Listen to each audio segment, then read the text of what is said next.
पनीर। ठीक है, कोई बात नहीं, हम फिर ट्राई करेंगे। पनीर। हमें तो लगता था कि हम दोनों के बीच कभी भी ऐसा कुछ नहीं हो सकता, लेकिन फिर भी मोहब्बत हो गई हमें। क्या हो गया, तुम हंस क्यों रही हो यार? पनीर। काली बिल्ली अलमास से छुटकारा पाना होगा, ठीक है? समझ रही हो ना?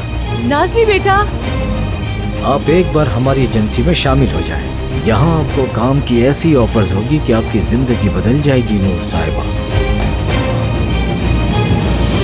महानूर ने अमीन से मोहब्बत का एतराफ कर लिया। तुम्हारा दिमाग तो खराब नहीं हो गया Almas? Have a safe journey. Helicopter उड़ चुका है। उन्हें तो बहुत पहले ही वहाँ पहुँचाना चाहिए था। फातिह का फोन भी बंद आ रहा है। जैसे ही मेरा मैसेज सुनो मुझे कॉल करना। बेटे जब मैं कहूँ कूदना है तो कूदना।